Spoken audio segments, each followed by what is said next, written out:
द्वापर युग में एक समय की बात है कि यशोदा जी ने कृष्ण से कहा, हे कृष्ण, तुम सारे संसार के उत्पन्न करता, पोषक तथा उसके संहार करता हो।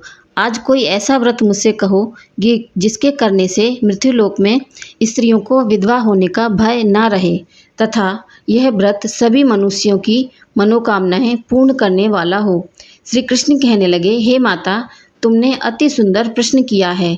मैं तुमसे ऐसे ही व्रत को सविस्तार कहता हूँ। सौभाग्य की प्राप्ति के लिए स्त्रियों को 32 पूर्णमासियों का व्रत करना चाहिए। इस व्रत के करने से स्त्रियों को सौभाग्य संपत्ति मिलती है। यह व्रत अचल सौभाग्य देने वाला एवं भगवान शिव के प्रति मनुष्य मात्र की भक्ति को बढ़ाने वाला है। यशोदा जी कहने लगी, हे कृष्ण, सर्वप्रथम इस व्रत को मृत्युलोक में किसने किया था? इसके विषय में विस्तार पूर्वक मुझसे कहो। श्री कृष्ण जी कहने लगे, इस भूमंडल पर एक अत्यंत प्रसिद्ध राजा चंद्रहास से पालित अनेक प्रकार से रत्नों से परिपूर्ण कतिका नगरी नाम की एक नगरी थी। वहाँ पर धनेश्वर नाम का एक ब्राह्मण और तथा उसकी स्त्री अति सुशीला रूपमती थी। दोनों ही उस नगरी में बड़े प्रेम के साथ रहते थे। घर में धन धान्य की कमी नहीं थी। उनको एक बड़ा दुख था कि उनकी कोई संतान नहीं थी। इस दुख से वह अत्यंत दुखी रहते थे। एक दिन का समय एक बड़ा तपस्वी योगी वह नगरी में आया। वह योगी उस ब्राह्मण के घर को छोड़कर अन्य सब घरों से भिक्षा लाकर भोजन किया करता था। रूपमती से वह भिक्षा नहीं लिया करता था। उस दिन योगी ने एक दिन रूपमती से भिक्षा न लेकर किसी अन्य के घर से भिक्षा लेकर गंगा किनारे जाकर भिक्षान्न को प्रेम पूर्वक खा रहा था कि घनेश्वर योगी ने यह सब कार्य किसी प्रकार से देख लिया। अपनी भिक्षा के अनादर से दुखी होकर घनेश्वर योगी बोला, महात्मन, आप सब घरों से भिक्षा लेते हैं परंतु मेरे घर की भिक्षा कभी नहीं लेते, इसका क्या कारण है?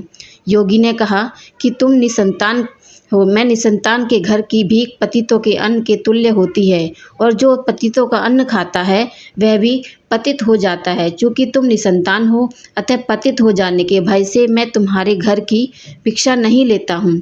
घनेश्वर यह बात सुनकर अपने मन में बहुत दुखी हुआ और हाथ जोड़कर योगी के पैरों पर गिर पड़ा तथा अंतर्भाव से कहने लगा, हे महाराज, यदि ऐसा है तो आप मुझको पुत्र प्राप्ति का उपाय बताइए। आप सर्वज्ञ हैं, मुझ पर अवश्य ही यह कृपा कीजिए। धन की मेरे घर में कोई कमी नहीं है परंतु मैं पुत्र न होने के कारण अत्यंत दुखी हूँ। आप मेरे इस दुख का हरण करें। आप सामर्थ्यवान हैं। यह सुनकर योगी कहने लगे, हे ब्राह्मण, तुम चंडी की आराधना करो। घर आकर उसने अपनी स्त्री से सब वृतांत कहा और स्वयं तप के निमित्त वन में चला गया। वन में जाकर उसने चंडी की उपासना की और उपवास किया।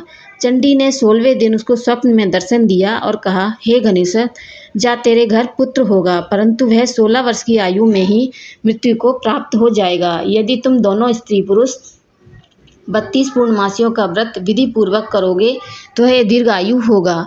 जितनी तुम्हारी सामर्थ्य हो आटे के दिए बनाकर शिव जी का पूजन करना, परंतु पूर्णमासी को 32 हो जाने चाहिए। प्रातःकाल होने पर इस स्थान के समीप ही तुम्हें एक आम का वृक्ष दिखाई देगा। उस पर तुम चढ़कर एक फल तोड़कर शीघ्र अपने घर चले जाना। अपनी स्त्री से सब वृत्तांत कहना। ऋतु स्नान के पश्चात वह स्वच्छ होकर श्री शंकर जी का ध्यान करके उस फल को खा लेगी। तब शंकर भगवान की कृपा से उसको गर्भ हो जाएगा। जब वह ब्राह्मण प्रातः उठा तो उसने उस स्थान के पास ही एक आम का वृक्ष देखा जिस पर एक अत्यंत सुंदर आम का फल लगा हुआ था।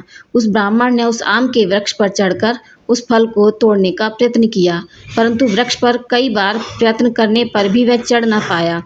तब तो उस ब्राह्मण को बहुत चिंता हुई और विघ्न विनाशक श्री गणेश जी की वंदना करने लगा। हे दयानिधे, आपने भक्तों के विघ्नों को नाश करके उनके मंगल कार्यों को करने वाले, दुष्टों को नाश करने वाले, रिद्धि सिद्धि के देने वाले, आप मुझ पर कृपा करके इतना बल दें कि मैं अपने मनोरथ को पूर्ण कर सकूं।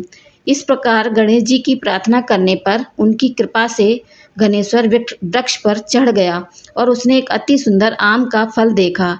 उसने विचार किया कि जो वरदान से फल मिला था वह यह है और कोई फल दिखाई नहीं देता। उस घनेश्वर ब्राह्मण ने जल्दी से उस फल को तोड़कर अपनी स्त्री को लाकर दिया और उसकी स्त्री ने अपने पति के कथनानुसार उस फल को खा लिया और वह गर्भवती हो गई। देवी जी की असीम कृपा से उसे एक अत्यंत सुंदर पुत्र उत्पन्न हुआ, जिसका नाम उन्होंने देवीदास रखा।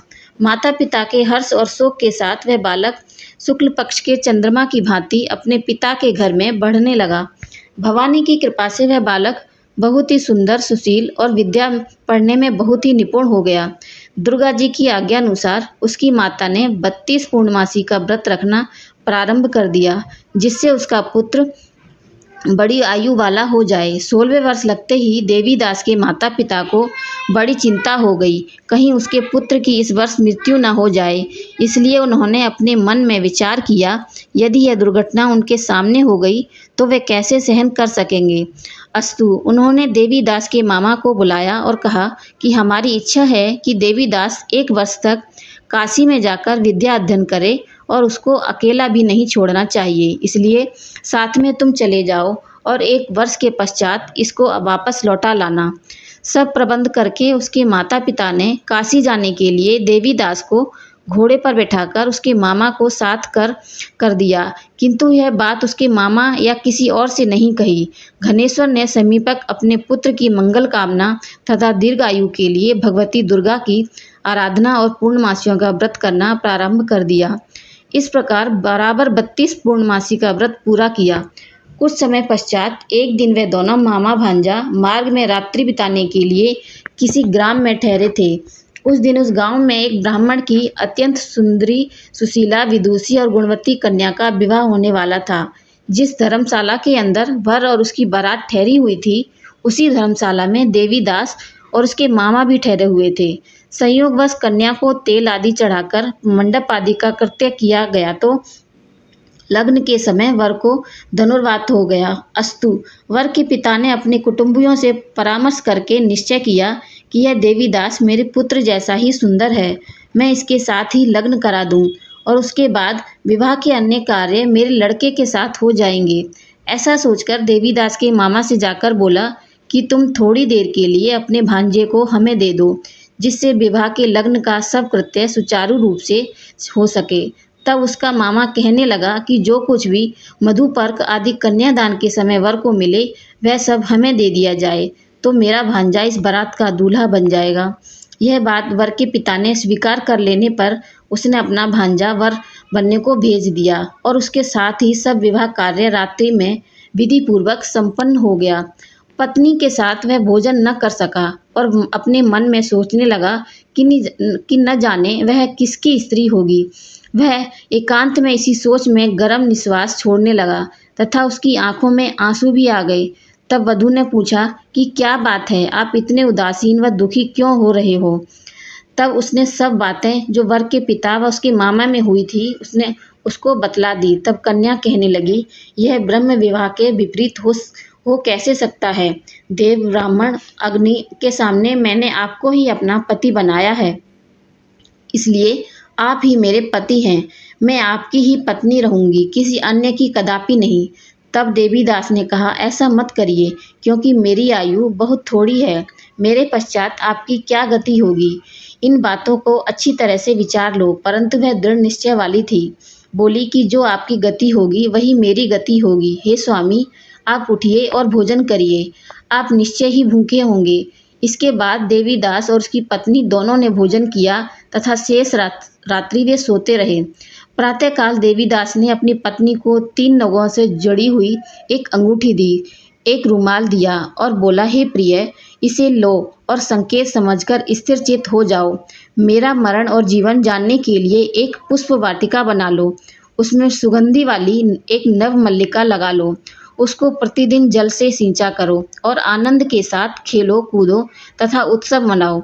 जिस समय और जिस दिन मेरा प्राणांत होगा ये फूल सूख जाएंगे और जब ये फिर हरे हो जाएं तो जान लेना कि मैं जीवित हूँ। यह बात निश्चय करके समझ लेना, इसमें कोई संशय नहीं। यह समझा कर वह चला गया। प्रातःकाल होते ही वहाँ पर गाजे बाजे बजने लगे और जिस समय विवाह के कार्य समाप्त करने के लिए वर तथा सब बाराती मंडप में आए तो कन्या ने वर को भली प्रकार से देखकर अपने पिता से कहा कि यह मेरा पति नहीं है, मेरा पति वही है जिसके साथ रात्रि में मेरा पाणी ग्रहण हुआ था। इसके साथ मेरा विवाह नहीं हुआ है। यदि यह वही है तो बताए कि मैंने इसको क्या दिया। मधुपर्क और कन्यादान के समय मैंने जो भूषण आदि दिए उन्हें दिखाए तथा रात में मैंने क्या गुप्त बातें कही यह सब सुनाई। पिता ने उसके कथनानुसार वर को बुलाया। कन्या की यह सब बातें सुनकर वह कहने लगा कि मैं कुछ नहीं जानता। इसके पश्चात लज्जित होकर वह अपना सा मुँह लेकर चला गया और सारी बारात भी अपमानित होकर वहां से लौट गई। भगवान श्री कृष्ण बोले, हे माता, इस प्रकार देवीदास काशी विद्याध्ययन के लिए चला गया। जब कुछ समय बीत गया तो काल से प्रेरित होकर एक सर्प रात्रि के समय उसको डसने के लिए वहां पर आया। उस विस्तर के प्रभाव से उसके शयन के स्थान के चारों ओर से विष की ज्वाला से विषैला हो गया, परंतु व्रत के प्रभाव से उसको काटने न पाया, क्योंकि पहले ही उसकी माता ने 32 पूर्णमासियों का व्रत कर रखा था। इसके बाद मध्याह्न के बाद स्वयं काल वहां पर आया और उसके शरीर से उसके प्राणों को निकालने का प्रयत्न करने लगा, जिससे वह मूर्छित होकर पृथ्वी पर गिर पड़ा। भगवान की कृपा से उसी समय पार्वती जी के साथ श्री शंकर जी वहां पर आ गए। उसको मूर्छित दशा में देखकर पार्वती जी ने भगवान शंकर से प्रार्थना की, हे महाराज, इस बालक की माता ने पहले 32 पूर्णमासी का व्रत किया था, जिसके प्रभाव से हे भगवान आप इसको प्राणदान दें। भवानी के कहने पर भक्त वत्सल भगवान श्री शिव जी ने उसको प्राणदान दे दिया। इस व्रत के प्रभाव से काल को भी पीछे हटना पड़ा और देवीदास स्वस्थ होकर बैठ गया। उधर उसकी स्त्री उसके काल की प्रतीक्षा किया करती थी। जब उसने देखा कि उस पुष्प वाटिका में पत्र पुष्प कुछ भी नहीं रहे तो उसको अत्यंत आश्चर्य हुआ, और फिर जब वह वैसे ही हरे भरी हो गई तो वह जान गई कि वह जीवित हो गए हैं। यह देखकर वह बहुत प्रसन्न हो अपने पिता से कहने लगी, पिताजी, मेरे पति जीवित हैं, आप उनको ढूंढिए। जब 16 वर्ष व्यतीत हो गया तो देवीदास भी अपने मामा के साथ काशी से चल दिया। इधर उसके ससुर उसे ढूंढने के लिए अपने घर से जाने वाले ही थे कि वह दोनों मामा भांजा वहां पर आ गए। उसको आया देखकर उसका ससुर बड़ी प्रसन्नता के साथ अपने घर ले आया। उस समय नगर के निवासी भी वहां इकट्ठा हो गए और सबने निश्चय किया कि अवश्य ही इसी बालक के साथ इस कन्या का विवाह हुआ था। उस बालक को जब कन्या ने देखा तो पहचान लिया और कहा कि यह तो वही है जो संकेत करके गया था। तदुपरांत सभी कहने लगे, भला हुआ जो आ गया, और सब नगरवासियों ने आनंद मनाया। कुछ दिन बाद देवीदास अपनी पत्नी और मामा के साथ अपने ससुर के घर से बहुत सा उपहार आदि लेकर अपने घर के लिए प्रस्थान किया। जब वह अपने गांव के लिए निकट आ गया तो कई लोगों ने उसको देखकर उसके माता पिता को पहले ही जाकर खबर दे दी कि तुम्हारा पुत्र देवीदास अपनी पत्नी और मामा के सहित आ रहा है। ऐसा समाचार सुनकर पहले तो उन्हें विश्वास ही नहीं हुआ, किंतु जब और लोगों ने भी आकर उनकी बात का समर्थन किया तो उनको बड़ा आश्चर्य हुआ।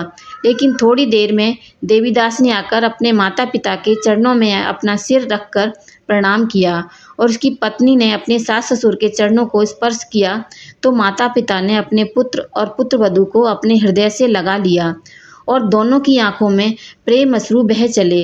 अपने पुत्र और पुत्रवधू के आने की खुशी में घनेश्वर ने बड़ा भारी उत्सव किया और ब्राह्मणों को भी बहुत सी दान दक्षिणा देकर प्रसन्न किया। श्री कृष्ण जी कहने लगे, ये इस प्रकार घनेश्वर 32 पूर्णमासियों के व्रत के प्रभाव से पुत्रवान हो गया। जो भी स्त्रियां इस व्रत को करती हैं वे जन्म जन्मांतर में वैधव्य का दुख नहीं भोगती और सदैव सौभाग्यवती रहती हैं। यह मेरा वचन है, इसमें कोई संदेह नहीं मानना। यह व्रत पुत्र पौत्रों को देने वाला तथा संपूर्ण मनोकामनाओं को पूर्ण करने वाला है। 32 पूर्णमासियों के व्रत से व्रती के सब इच्छाएं भगवान शिव जी की कृपा से पूर्ण हो जाती हैं। सभी प्रेम से बोलो, जय शिव शंकर, जय भोले शंकर, जय भोलेनाथ। मेरी ये कहानी आपको पसंद आई हो तो प्लीज़ लाइक शेयर और सब्सक्राइब ज़रूर करना। Thank you.